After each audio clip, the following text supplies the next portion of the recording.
Welcome back to New Rockstars. I'm Erik Voss, and Spider-Man Across the Spiderverse's biggest cameo, Donald Glover as an alternate universe Aaron Davis Prowler, is one we're all still reeling from because it blew open the possibilities of the Spider-Verse and left us with so many questions of what universe this Prowler came from, how was he captured, and what this all really means. Wow, I need a minute to think about this.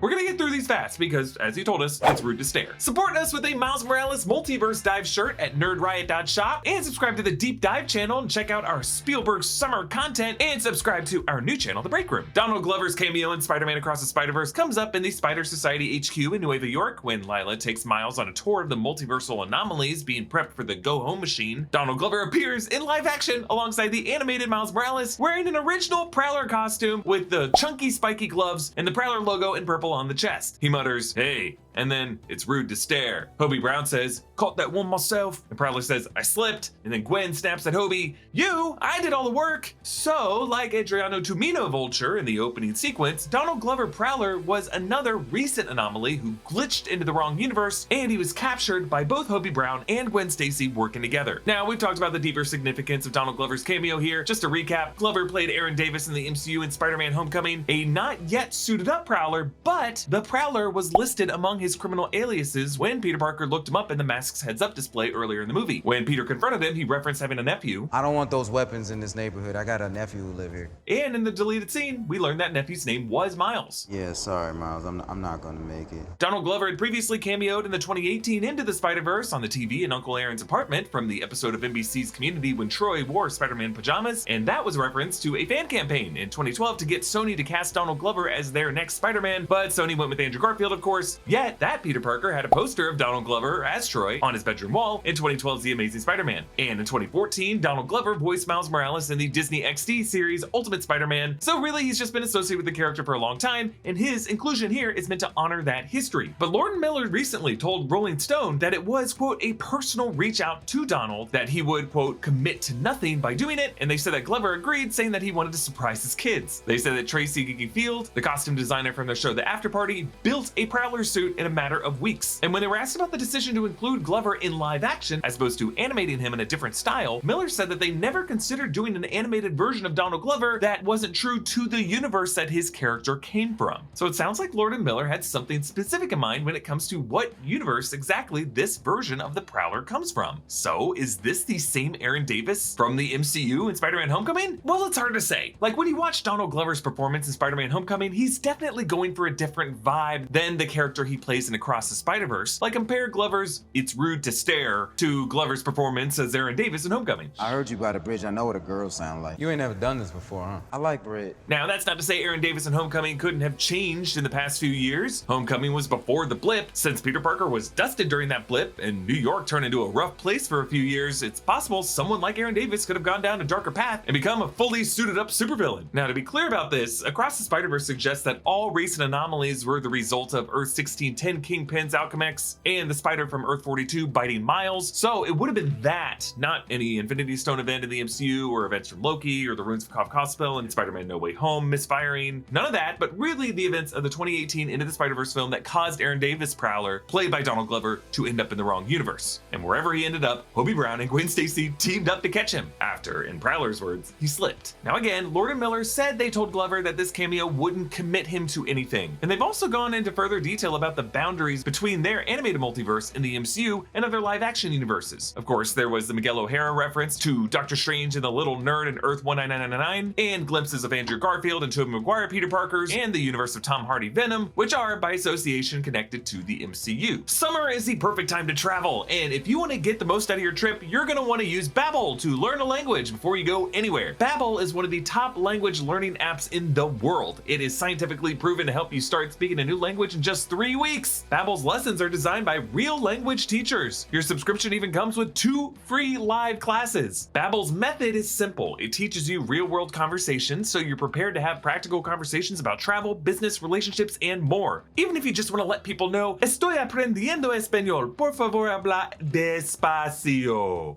A Babbel subscription might be what you need. If you're really in love with the language, get a lifetime subscription. If you're just flirting with a foreign tongue, there are monthly options available as well. No matter what you need, Babbel has you covered. Click the link in the description below to get 60% off your Babbel subscription today. In that Rolling Stone interview, Lord had this interesting quote saying, "We are always trying to assert that things that you think are sealed off from one another are not. The movie's point of view is that the boundaries you've been told are there aren't really there." And they said yes, that included the glimpses of Andrew Garfield and Tobey Maguire, and that Kevin Feige gave his blessing for things like the reference to Doctor Strange in the Tom Holland Spider-Man. But the fact that Lord and Miller said that Glover's cameo wouldn't commit him to anything, and that Glover definitely seems to be doing a different take on the character, whereas remember, Andrew Garfield and Tobey Maguire, those guys are doing their best to embody their past takes on Peter Parker, I don't think this is the Aaron Davis from the MCU. Like, implying that he was the MCU Aaron Davis would commit Donald Glover to higher expectations of a real MCU future. Also, in the events of Spider-Man Homecoming, that particular take on the Vulture and the Shocker and the other people in that world didn't really have the comic accurate suits, whereas in Across the Spider-Verse, the suit that Donald Glover's wearing is far more comic accurate, or at least a live action version of what the animated Aaron Davis wears. However, a specific live action Aaron Davis may come from a live action universe centered around a live action Miles Morales. Remember, Amy Pascal confirmed a live action Miles Morales movie is in the works, and I think Across the Spider-Verse might have actually shown it to us. Here. What do you want? I'm robbing you because I'm a bad guy.